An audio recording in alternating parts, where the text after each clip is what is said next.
SIT విచారణ ఇంకా కీలక దశకు చేరుకుంది. క్లైమాక్స్ సీన్కి వచ్చేసింది. ప్రజలకు చెప్పాల్సిన బాధ్యత అంటే నిజాలు చెప్పాల్సిన బాధ్యత మాపై ఉంది. కేసు అంతా కూడా పారదర్శకంగా జరుగుతోందని అంటున్నారు. ఏం చూపిస్తున్నారు? ఎంపీ మిథున్ రెడ్డి నేను వినపడిందా మేడం? క్లియర్ కట్ గా దాన్ని విషంగా రెడ్డి సత్యప్రసాద్ ఎంపీ మిథున్ రెడ్డి నేను ఇప్పుడు ఎంపీ మిథున్ రెడ్డి కసిరెడ్డి అందరం కూడా మీటింగ్ లో పాల్గొన్నాం అనేటువంటి మాట క్లియర్ గా విజయసాయి రెడ్డి గారే చెప్పారు. ఇక్కడ ప్రాబ్లం ఏంటంటే ఇక్కడ మనం మానవులంగా మనుషులుగా ఆలోచించాల్సిన మానవత్వంతో ఆలోచించాల్సిందంటే ఈ జరిగినటువంటి మద్యం స్కామ్ వల్ల ఇప్పుడు కొన్ని స్కాములు జరుగుతాయండి. ఆ స్కాముల వల్ల డైరెక్ట్ గా పేదవాడికో ప్రజలకో డైరెక్ట్ గా ఇబ్బంది కలగదు, వాడి ఆరోగ్యమో ఇంకోటో ఇబ్బంది కాదు. కానీ ఇది బ్లడ్ మనీ. ఇది ఈ విషయానికి సంబంధించి ఎవరు వెనకేసుకొచ్చినా ఆ పాపంలో వాళ్ళు కూడా భాగస్థులు అవుతారు తప్ప ఇంకొకటి కాదు. దీన్ని ఏ విధంగా చూడాలంటే నిజంగా సార్ చెప్పి దేశద్రోహమే కాదని అంతకు మించిన పాపం అండి ఇది. ఏంటండి ఎన్ని వేల మంది చనిపోయారు, ఎన్ని వేల మంది వాళ్ళ మంచాన పడి ఉన్నారు. అటువంటి కనీసం జాలి లేకుండా ఇంకా దాన్ని వెనకేసుకొస్తా ఉన్నారు. ఇప్పుడు నిజంగా మిథున్ రెడ్డి గారికి సంబంధం లేదు, ఎందుకని ఒక్క విచారణ కూడా హాజరవచ్చు కదా. విచారణకు హాజరయ్యి నేనే తప్పు చేయలేదని చెప్పుకోవచ్చు కదా. అలా చెప్పరు. ఎక్కడ కూడా ఏదో కోర్టుకు వెళ్ళాలా, వీళ్ళకి బాగా లీగల్ బాగా వీళ్ళు కేసుల్లో తిరిగి అంటే ఆరితేరిపోయి ఇప్పుడు ఏంటంటే ఏ కేసు వచ్చినా సరే రెండు ప్రధానమైనటువంటి అంశాలు వీళ్ళకి. ఒకటి ఇది రాజకీయ కక్ష సాధింపు చర్య అనేటువంటిది ఒకటి.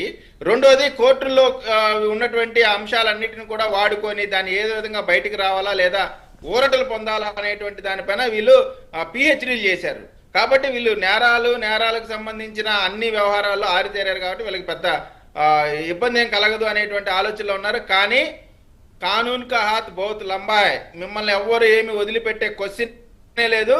ఇందాక ఆంజనేయ రెడ్డి గారు కూడా చెప్పారు, ఈ చేసేటువంటి కార్యక్రమం ఏదో పెట్టామా చేసామా లేదా అయిపోయింది అనేటువంటిది కాకుండా పూర్తి ఆధారాలతో ఎక్కడెక్కడ ఎవరు తప్పు చేశారు, అదేవిధంగా తప్పు చేయని ఎవరు కూడా దీంట్లో ముద్దాయిలు కాకుండా తప్పు చేసిన వారు మాత్రం మొత్తాన్ని కూడా చట్టం ముందు నిలబెట్టడమే కాకుండా చట్టం వారిని శిక్షించే విధంగా చేయాలనేటువంటి దృఢ సంకల్పంతో ఈరోజు పనిచేస్తా ఉన్నాం.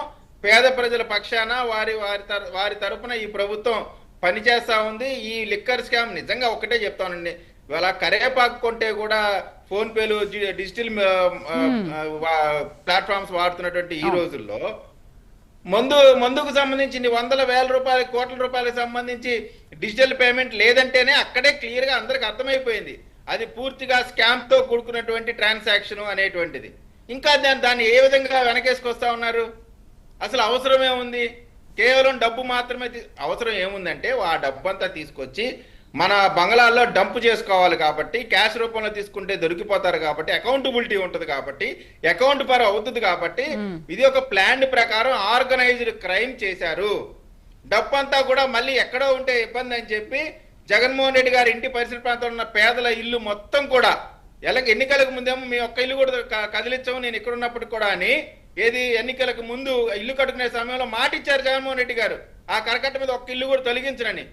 ఎప్పుడైతే ఆయన ఇంట్లోకి వచ్చాడో ముఖ్యమంత్రి అయిపోయాడో వెంటనే అక్కడ పేదోళ్ళు మొత్తాన్ని కూడా తీసి ఇసిరి అవతల పడేసి అక్కడ డబ్బులు పెట్టుకొని వేల కోట్ల రూపాయలు పెట్టుకొని ఎన్నికల్లో కూడా ఈ డబ్బును విస్తృతంగా పంచారు. ఎన్నికల్లో కూడా ఈ డబ్బు ఎంత లేకపోతే సరే రామారావు గారు, కోటి నుంచి కోటిన్నర రూపాయలు తీసుకొచ్చి ఇచ్చారు. రామారావు గారు, కోటి నుంచి కోటిన్నర రూపాయలు కార్పొరేటర్కి అంటే ఏ విధంగా దోచుకున్నారో ఈ లిక్కర్ స్కామ్ మాత్రం క్షమించరాని నేరం.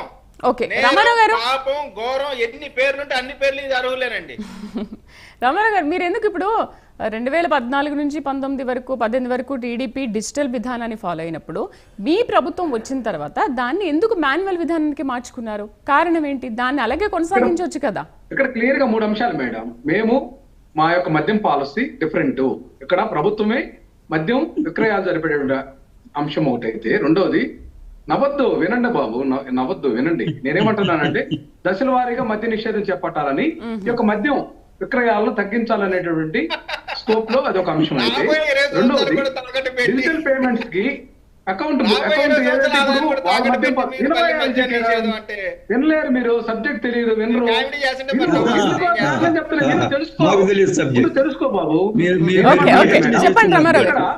ఇక్కడ ఒకటండి, ఒక మద్యం షాప్ లైసెన్స్ తీసుకున్న వ్యక్తి అకౌంట్ పెట్టుకుంటాడు, అతను డిజిటల్ పేమెంట్ అది స్కానర్ అని పెట్టుకుంటాడు. ఇక్కడ ప్రభుత్వమే నేరుగా విక్రయాలు చేసి ప్రభుత్వ ఉద్యోగులు నియమించుకొని ఏపీ బెవరేజ్ కార్పొరేషన్ లిమిటెడ్ ద్వారా ఇది మొత్తం కూడా వ్యవస్థ నడిచిందండి.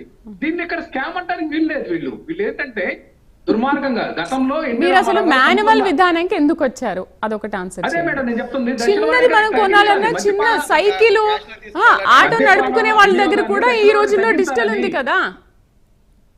చిన్న 5 రూపీస్ చేయాలన్నా కూడా డిజిటల్ పేమెంట్ చేస్తాం మనం. అంజనా రెడ్డి గారు ఒక కంప్లీట్ చేయండి. డిజిటల్ పేమెంట్ పెట్టి ప్రోత్సహించడం ఇక్కడ తెలుగుదేశం పార్టీ విధానం మద్యాన్ని ఎక్కువ తాపించాలని, మేము తక్కువగా వాడుకోవాలి, దశల వారీగా తగ్గించాలి, అసలు నిషేధించాలని ఎన్టీ రామారావు గారు గతంలో తీసుకున్నాడు కదా నిర్ణయాన్ని. దాని వైపు ప్రయాణం చేయించాలి ఆంధ్రప్రదేశ్ అనేది మా కాన్సెప్ట్. అంశం ఏంటంటే చంద్రబాబు నాయుడు వాడవాడలో మద్యం ముంచుతా ఉంటే, లేక బెడ్ షాపులు కూడా పెట్టి అమ్మకాలు చేస్తా ఉంటే వీళ్ళకి కనిపించదు ఇదంతా. వీళ్ళు ఏంటంటే వైఎస్ జగన్మోహన్ రెడ్డి గారి విధానాలు చాలా ట్రాన్స్పరెంట్ మెథడ్ లో ఉన్నాయి. దాన్ని విమర్శించేటటువంటి పరిస్థితి లేదు మేడం. ఇక్కడ క్లియర్ గా ఉంది. రేపు పొద్దున సిట్టు కూడా అర్హత లేదు. ప్రతి సంస్థ, దర్యాప్తు సంస్థ కూడా కొంత అర్హత ఉంటుంది. ఆ కేసులు ప్రామాణికం ఎంతవరకు విచారించవచ్చు. కేవలం కక్షపూరితమైనటువంటి విధానమే కానీ రేపు పొద్దున ఎక్కడ ప్రూవ్ కావు. రామారావు గారు ఆగండి sir, your time is over. This is my turn. Ramarao గారు